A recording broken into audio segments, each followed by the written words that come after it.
안녕하세요. 워런 버핏처럼 매일 신문을 박전모 함께 읽으면서 투자의 고수가 됩시다. 웜의 신박. 오늘 7월 1일 월요일 순서입니다. 자, 2024년 하반기가 시작이 되었습니다.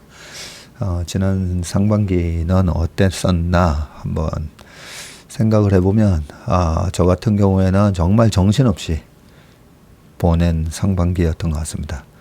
하니까 벌써 7월 1일이 된 것 같습니다.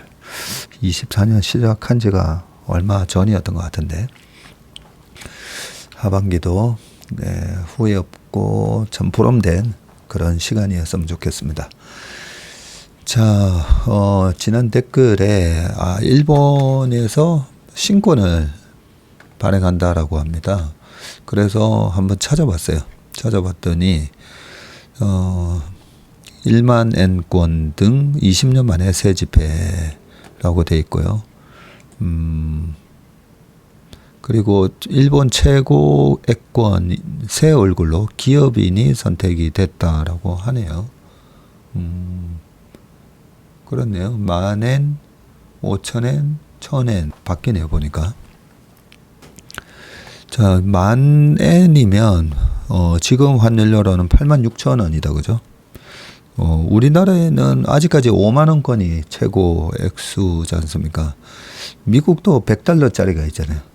지금 환율로는 13만원이 넘는데, 우리나라도 고액권이 이제는 10만원짜리 있어야 되는 거 아닌가 싶은데요. 그죠? 자, 1만엔, 5천엔, 1,000엔, 이렇게 다 바꾸고 2004년도에 1,000엔권하고 5,000엔권을 바꾼 이후 딱 20년 만에 바꾸네요.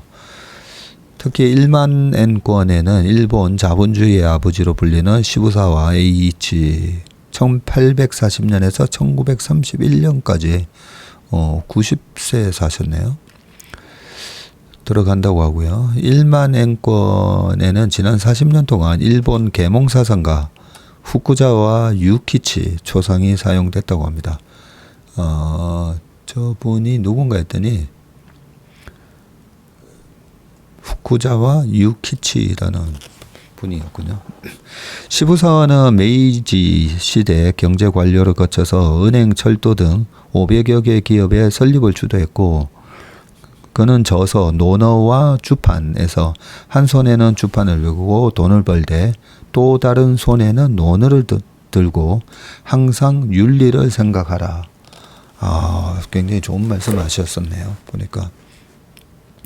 그러니까 우리가 한 손에는 정말 돈을 벌기 위해서 주판을 들고 꼼꼼하게 계산을 하면서 돈을 많이 벌되, 다른 한 손에는 논어를 들고 항상 윤리를 생각하라. 도덕경제 합일론을 내세웠었다고 합니다.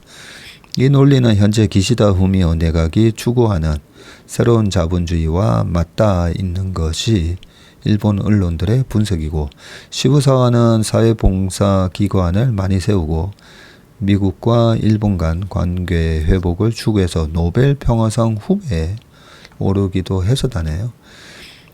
그런데 시부사와는 한반도 침략에 선봉에 선 인물이라는 평가도 받는데, 그는 1900년대 초에 자신이 은행장이었던 제1국립은행이 대한제국에서 허가 없이 1엔에서 10엔 화폐를 발행하도록 했고요. 해당 화폐에는 시부사와의 얼굴이 들어갔었다고 합니다. 한반도 일대 철도 건설에도 기여했고, 당시 한국 관점에서 보면 그는 제국주의의 천병으로 해석될 수 있다.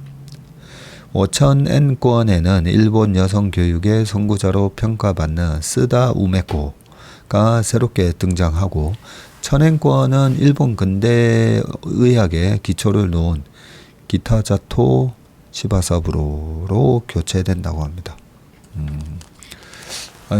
댓글 남겨주셔가지고 모르고 있었던 걸 알게 됐습니다. 고맙습니다. 자, 첫 번째 기사 보도록 하겠습니다. 자, 50년 치면 50년치 도면 12만 장, 글로벌 탑3, 현대차의 숨은 엔진. 요즘 현대차 잘 나가는데 좋은 기사가 올라왔네요. 자, 축적의 50년, 현대차의 기적, 남양연구소를 가다. 네.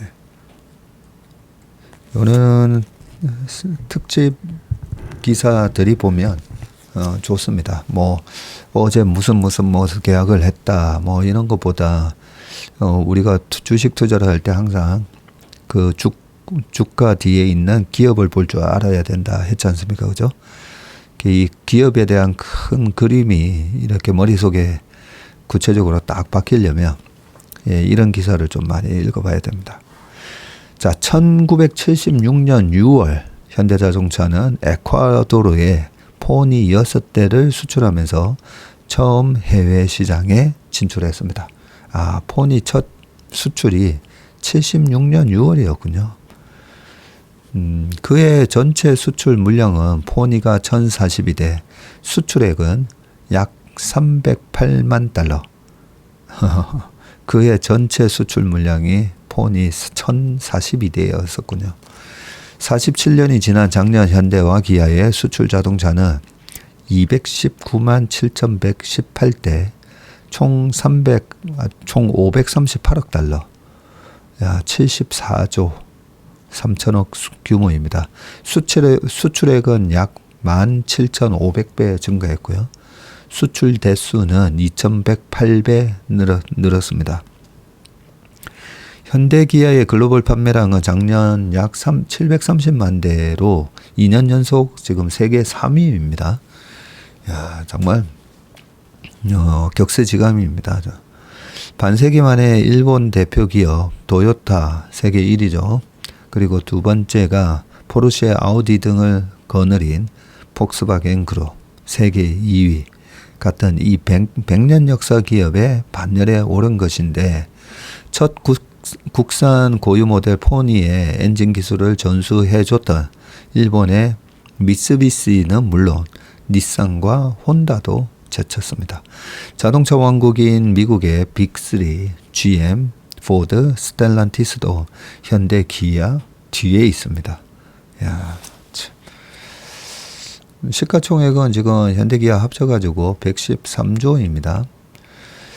자, 자동차는 지구상에서 부동산이나 극소수 명품을 빼면 보통 사람이 구매하는 가장 비싼 소비재인데, 또 열역학, 공기역학, 전자전력 기술, 디자인 등 다양한 기술의 총체이고, 수십 년 넘게 미국이나 유럽, 일본 등 선진국에서만 자동차 산업이 생겨나고 성장할 수 있었던 이유다.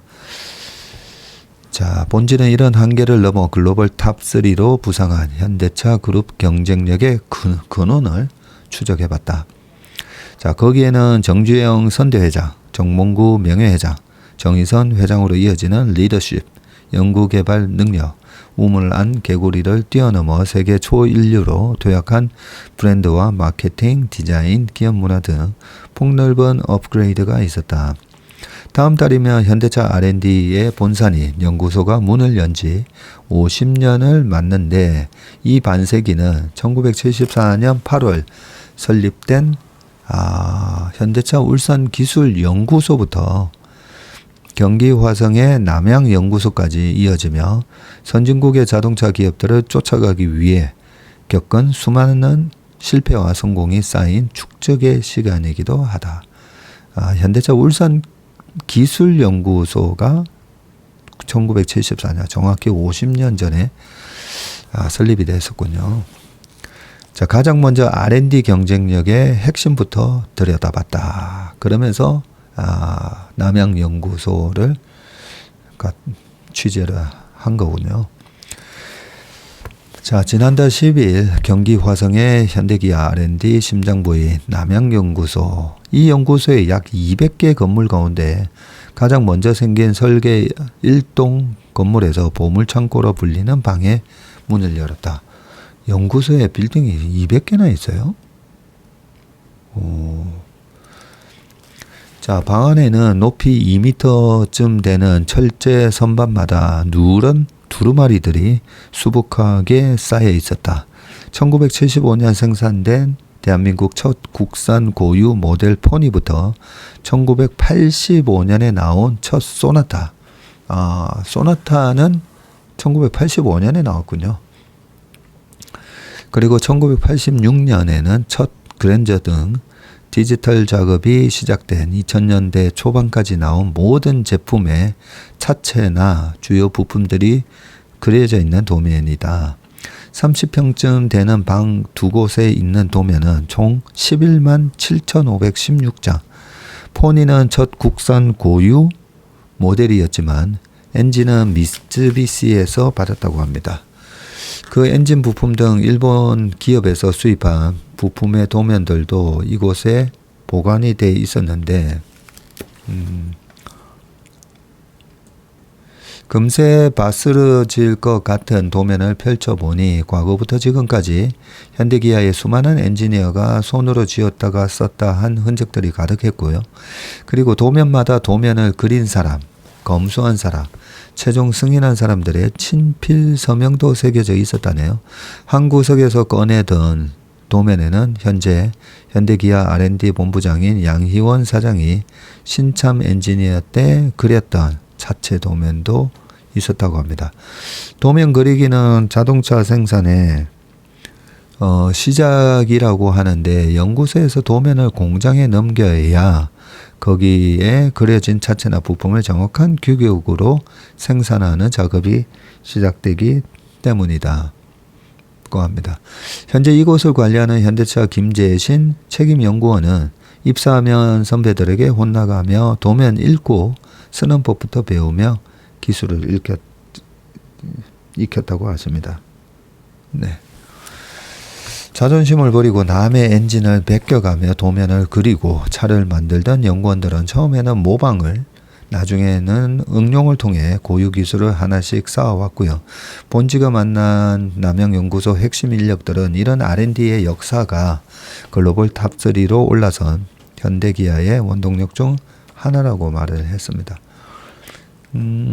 그렇게 시작했던 현대기아의 남양연구소는 이제 자동차의 거의 모든 분야를 연구하는데 축구장 480개 규모인 347만 제곱 스퀘어미터에 약 105만 평, 부지에선 연구동 약 200곳에서는 자동차 핵심인 엔진, 변속기, 모터, 배터리 등을 연구하는 것은 물론 디자인 센터도 마련돼 있고 로봇과 자율주행, 소프트웨어까지 미래차 분야도 다루고 있네요.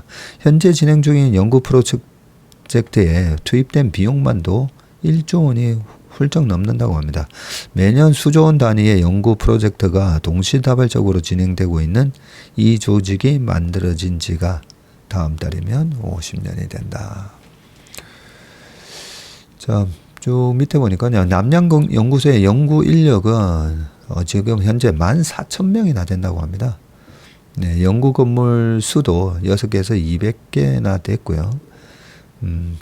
자동차의 모든 분야를 한 곳에서 연구하다 보니 차로 10분이면 언제든지 모여서 난상 토론을 벌일 수가 있다고 합니다. 홍창기 책임연구원은 차체 설계 1팀이신데요.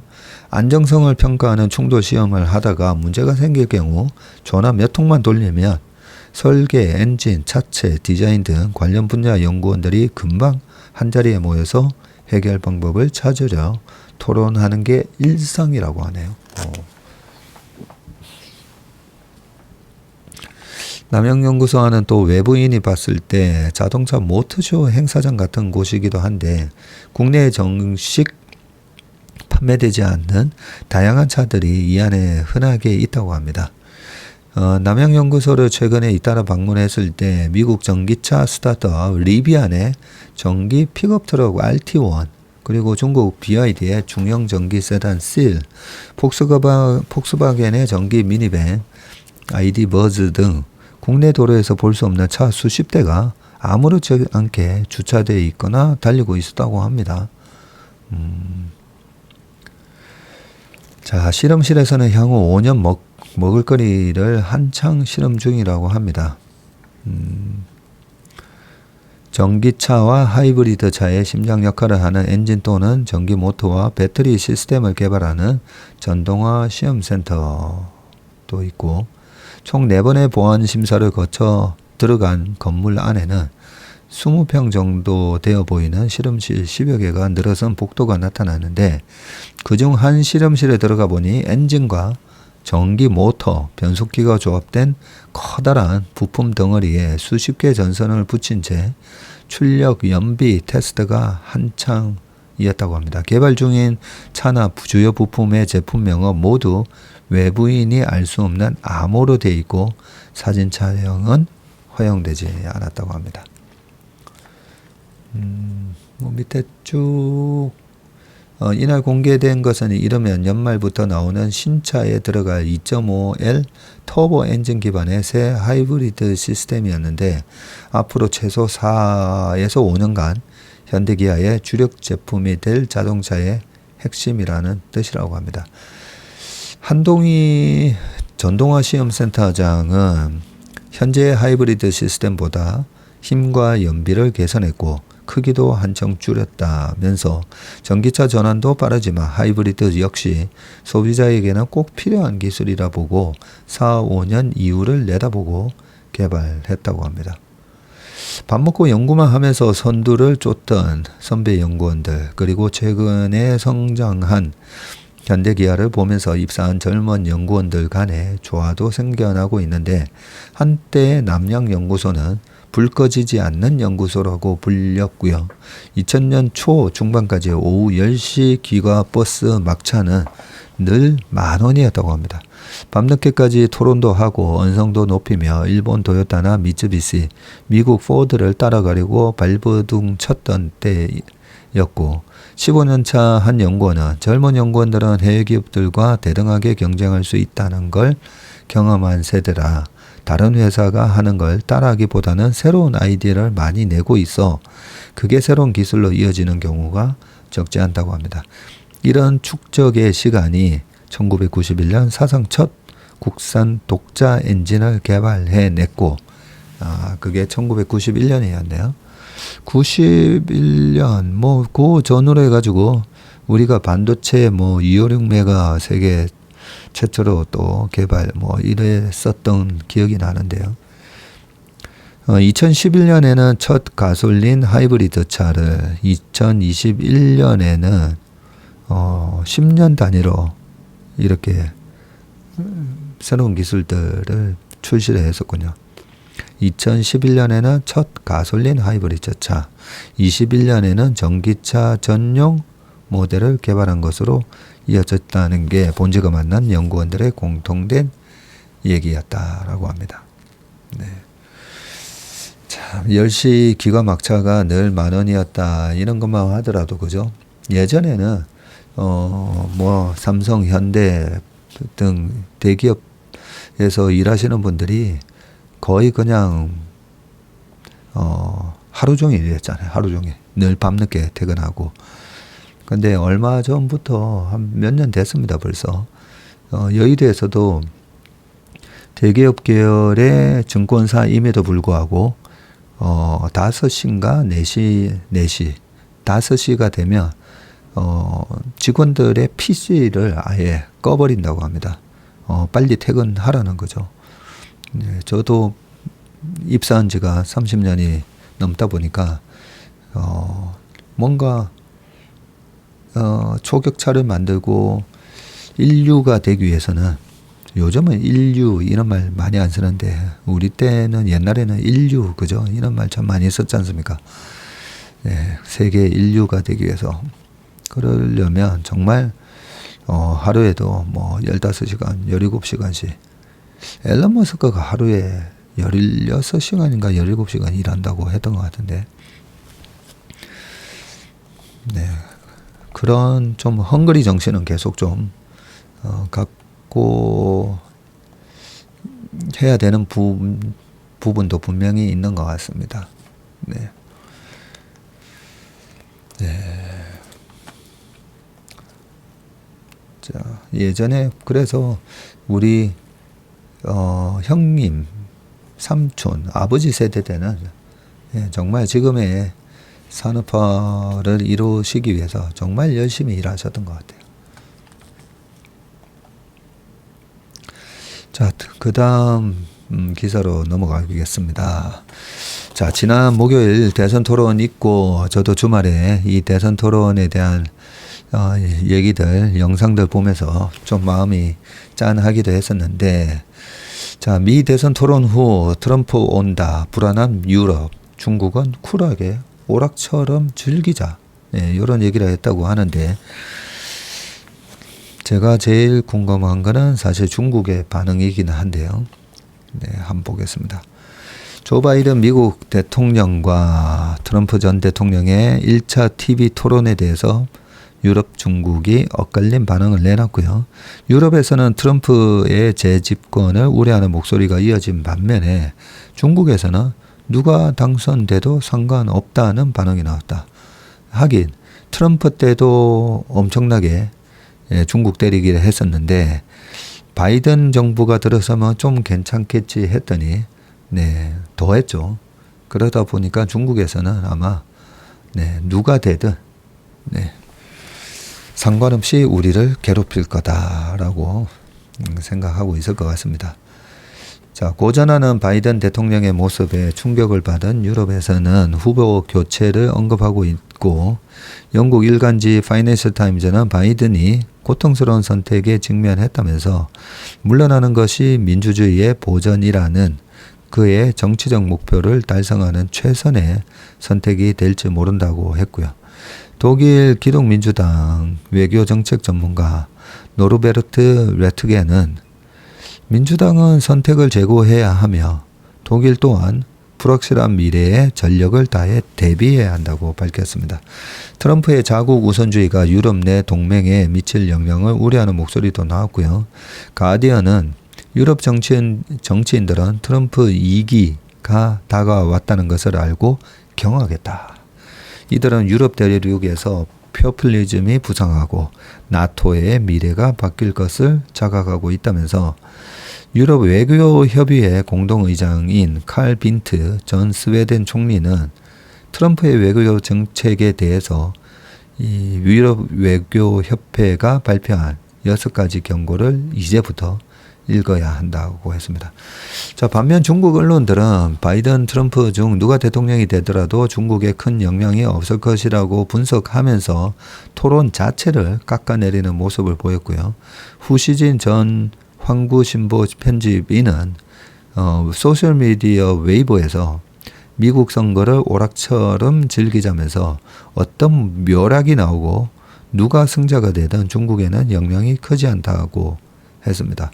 순청하오 중국 현대국제관계연구소 연구원은 사우스 차이나 모닝 포스트에서 유해한 경쟁이 계속될 것이며 바이든과 트럼프 사이에 뚜렷한 차이는 없다고 했습니다. 관영 글로벌 타임즈는 이번 토론을 두고 지금까지 가장 혼란스러운 대선 토론이자 리얼리티 쇼 같다고 평가했고요. 신화통신은 인신공격이 잦았다고 보도했습니다. 국영 베이징 뉴스는 질문에 답하는 대신 상습적으로 루머를 퍼뜨리는 트럼프의 단점이 드러났다고 전했네요.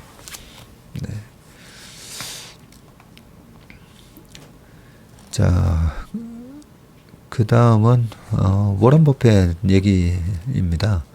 180조 원 재산, 사후 자녀들 자선 신탁에 기부. 사진이 나오는데 워런 버핏 회장이 지난 5월 오마에서 열린 연례 주주총회에 참석한 모습이라고 사진이 나오는데 카트, 골프장 카트 같은 걸 타시고 가시는데 지팡이를 갖고 계시네요. 얼굴이 약간 수축해 보이시는 게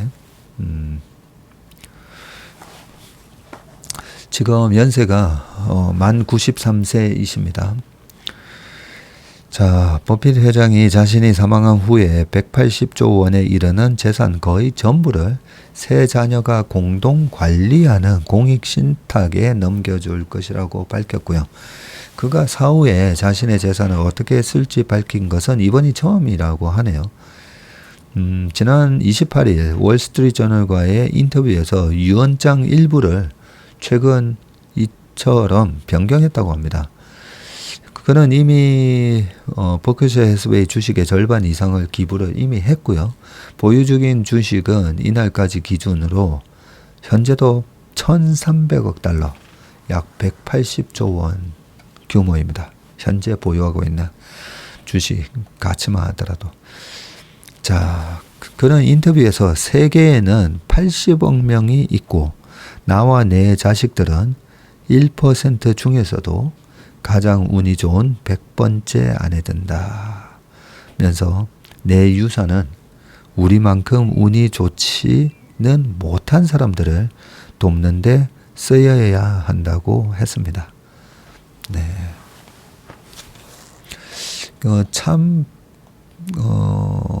이 인격과 부를 모두 가진 초절정의 고수,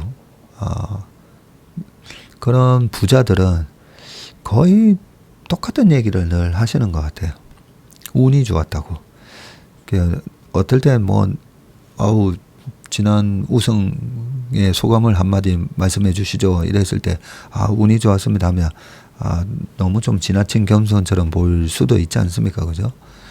그런데, 이렇게 억만금의 그런 부자들을 보면, 운이 좋았다라는 얘기를 하면서 하나하나 구체적으로 설명하는 걸 들어보면, 이분들은 진심이구나. 네, 진심이구나. 라는 걸 알 수가 있고, 그래서, 운이 좋지 못해서, 사회적으로, 우리가 사회적으로나 세속적으로 성공하지 못한 분들한테 내 운을 이렇게 나눠 쓰고 돕는 데 써야 한다라고 항상 이렇게 공통된 얘기를 하시는 것 같아요. 자, 공익신탁은 신규로 설립될 예정이고요. 버핏의 뜻에 따라 그의 맏딸과 두 아들은 어떤 자선 목적으로 돈을 쓸지 만장일치로 결정해야 한다. 수지 버핏, 두 딸들 이러니까 한 40대처럼 이렇게 떠오르는데, 버핏 회장님 연세가 워낙 많으시다 보니까, 수지 버핏이 71세, 하워드 버핏이 69세, 네, 피터 버핏이 66세이십니다. 이 세 분은 지금도 이미 각자 별도의 자선재단을 이끌며 공익사업에 헌신하고 있다고 합니다. 버핏 회장은 세 아이의 가치관에 매우 만족하고 있습니다. 네, 세 아이 이러니까 69세, 71세도 있으신데 세 아이의 가치관에 my children 그렇게 얘기하시나요?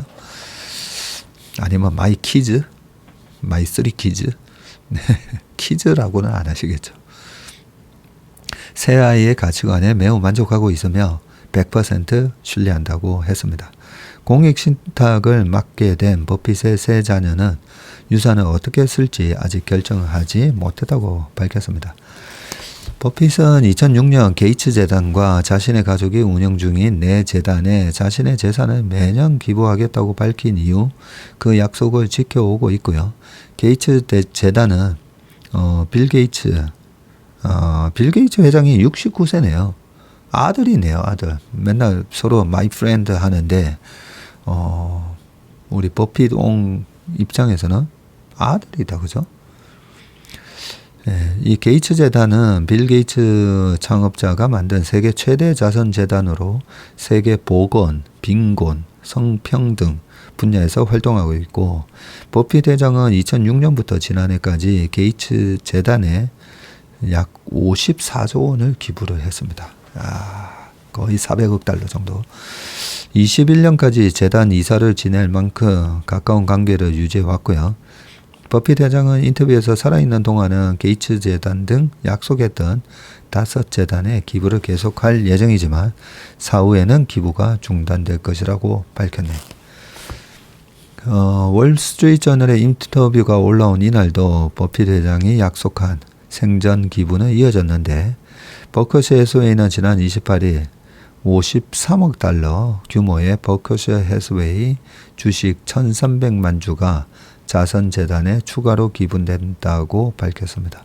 이 중 4분의 3인 993만 주가 게이츠 재단에 기부가 됐고요. 4분의 3을 나머지 주식은 다른 4개 자선재단에 각각 분배됐습니다.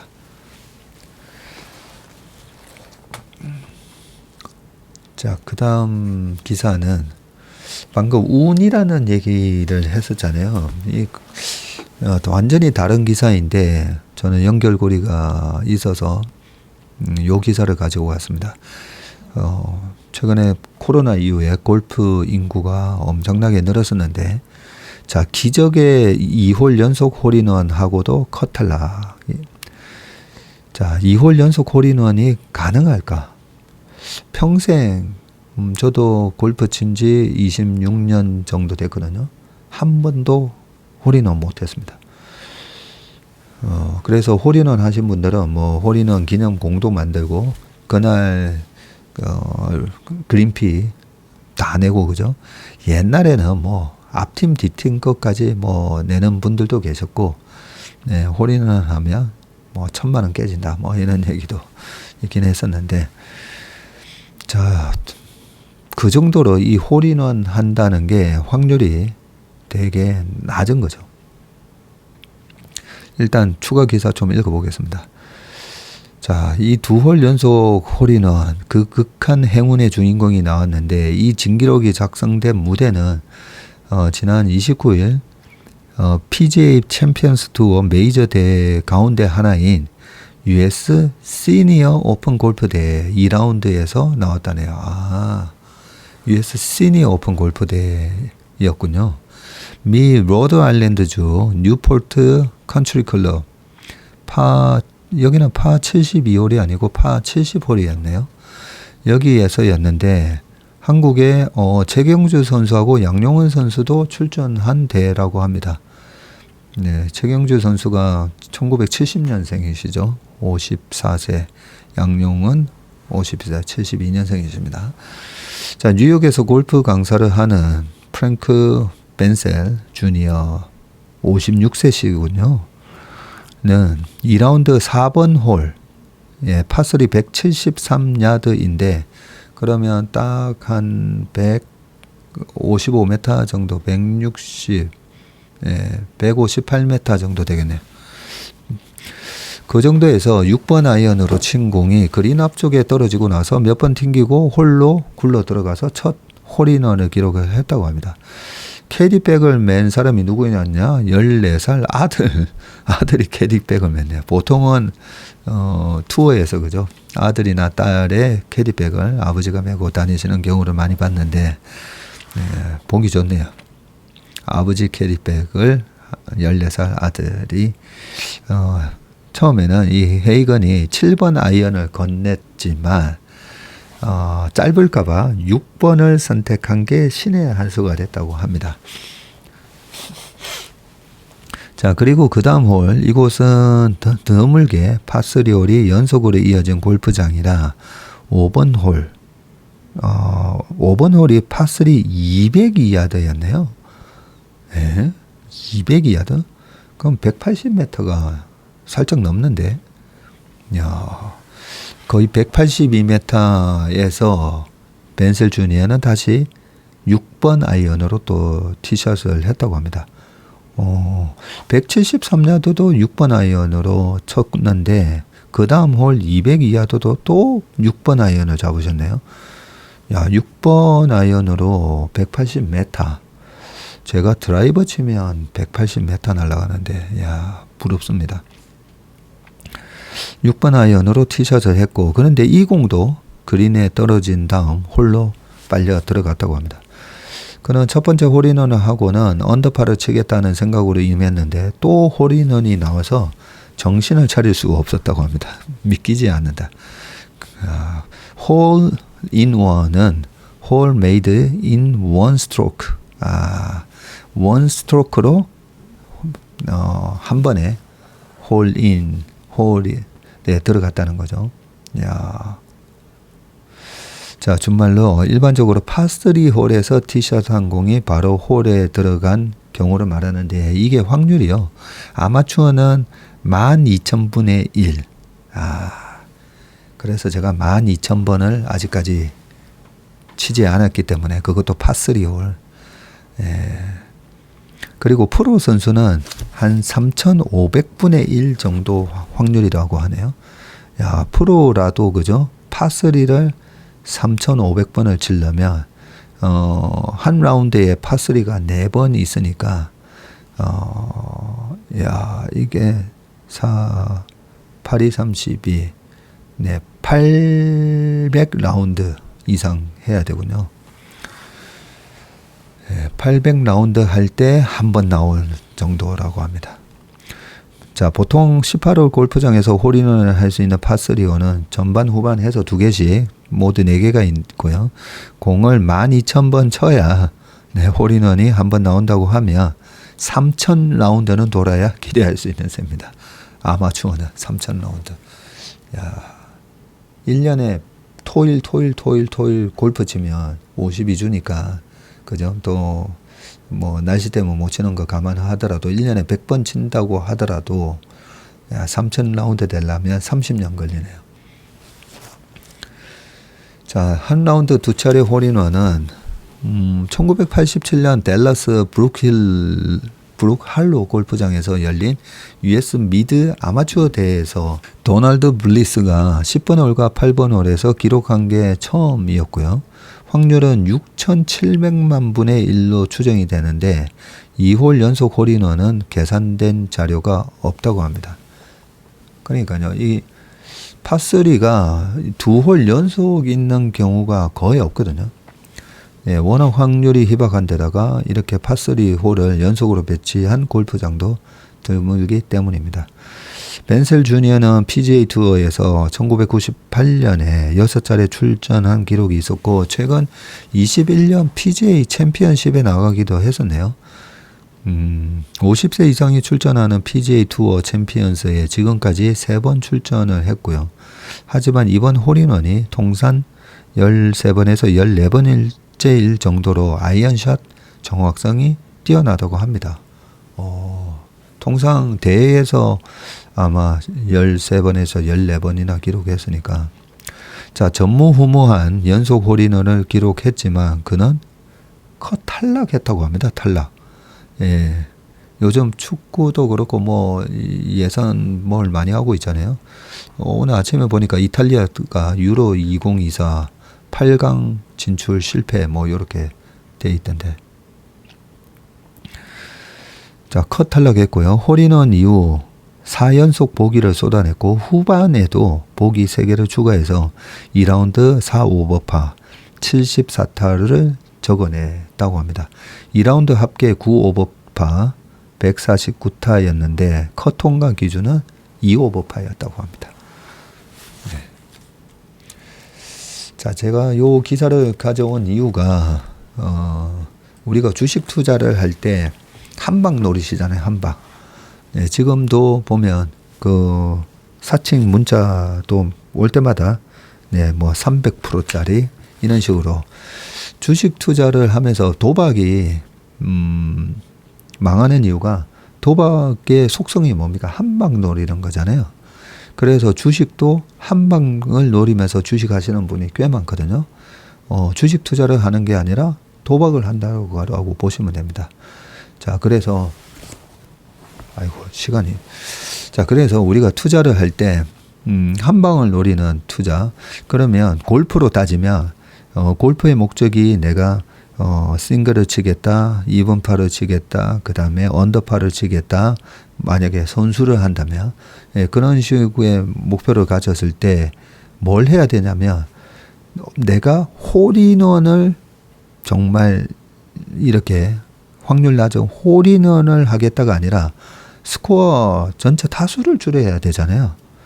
그리고 버디를 많이 하겠다 하면 보통 이 홀에서 좀 까다로운 어려운 골프장은 핀을 갖다가 자칫 잘못하면 핀을 향해 쏘았다가는 핀을 이제 홀의 왼쪽이나 이렇게 가장자리에 놔두거나 하면 그 옆에가 벙커라든지 아니면 낭떠러지가 있다든지 뭐 그런 홀도 많지 않습니까?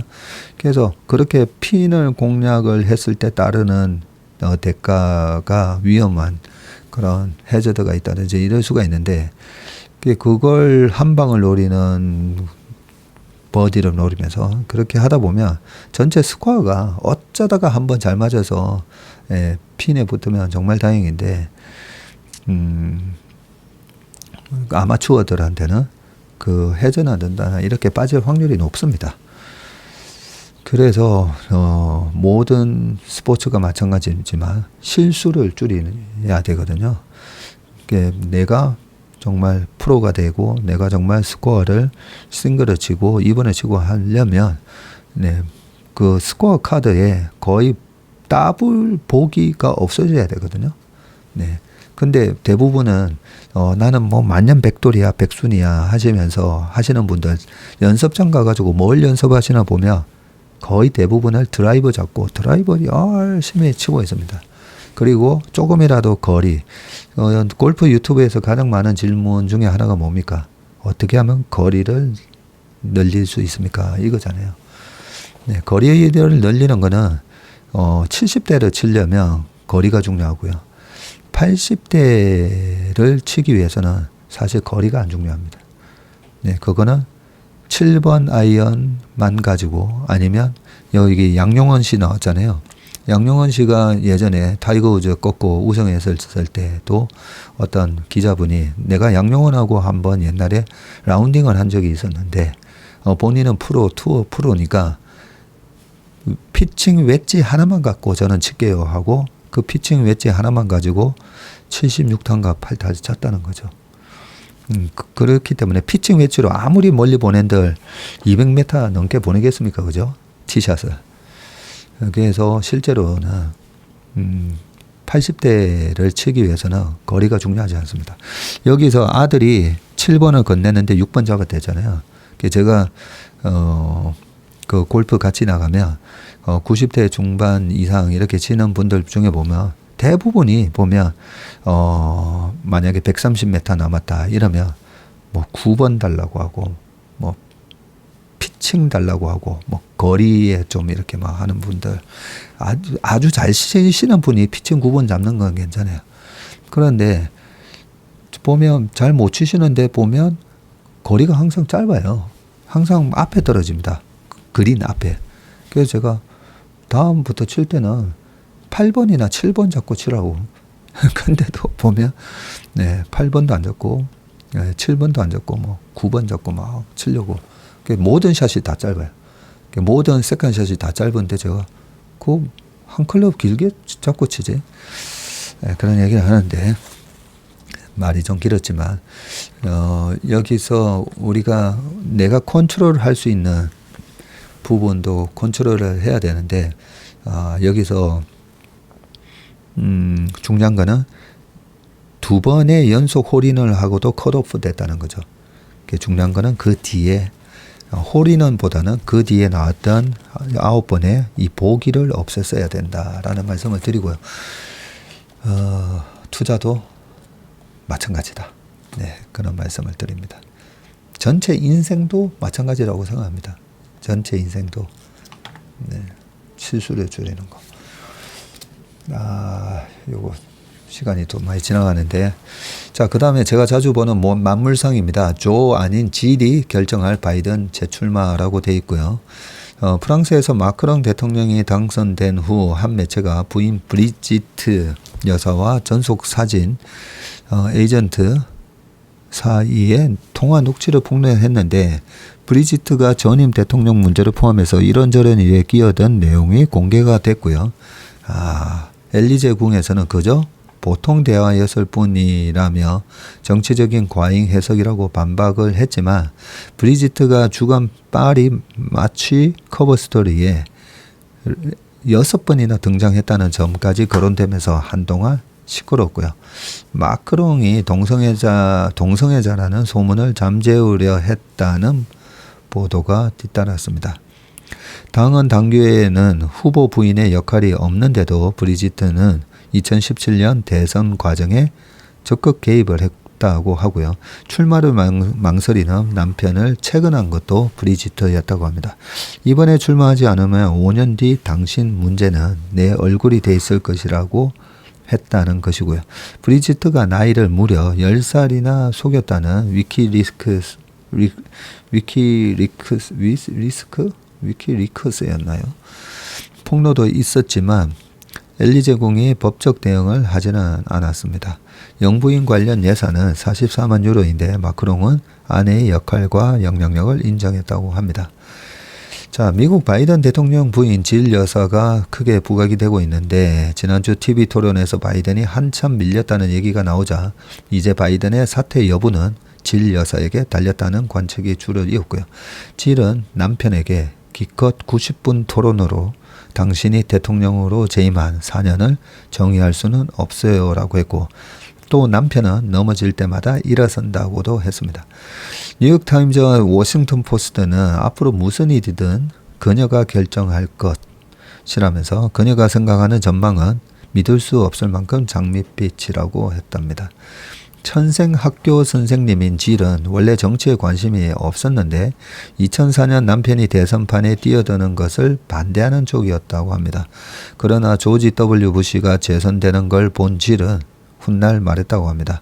난 일주일 동안 검은 옷을 입었어요. 부시 재선에 절망했다는 뜻이었다고 합니다. 그만큼 이라크전에 반대했다고 하고 질이 남편에게 말했는데 당신이 이걸 바꿔야 해요. 2020년 대선 때 질은 남편 선거 캠프에서 핵심 멤버로 변모해 있었다고 합니다. 자, 누구든 큰일 치르고 나면 배우자에게 물을 것이다. 오늘 나 어땠어? 질은 대답했다. 조, 너무 잘했어요. 당신은 모든 질문에 답했어요. 미 언론은 바이든이 포기해야 할 때가 됐는데도 질 여사 때문에 도전하고 있다고 합니다. 아, 그런가요? 참모와 후원자도 질의 눈치만 보고 있다는 것인데 공화당 쪽에서는 노인 학대를 하고 있다. 누가 군 통수권자인가라는 발언을 쏟아내고 있다고 합니다. 네. 자, 마지막 기사는 사라진 혁신의 Just Do It, 나이키의 추락 19% 빠졌어요. 네. 요거는 시간이 앞에 너무 이 골프 얘기를 너무 많이 해가지고 골프하면 또 나이키 타이거 우즈 얘기도 또 해야 되는데 네, 세계 최대 스포츠 브랜드 위기 네, 요 나이키 얘기는 한번 읽어보시길 바라겠습니다. 혹시라도 추가해야 될 내용이 있으면 제가 따로 한번 언급을 하도록 하겠습니다. 네, 오늘 웜의 신박은 여기서 마치도록 하겠습니다. 이번 한 주도 화이팅 넘치시고 비피 없는 한 주 되시길 바라겠습니다. 고맙습니다.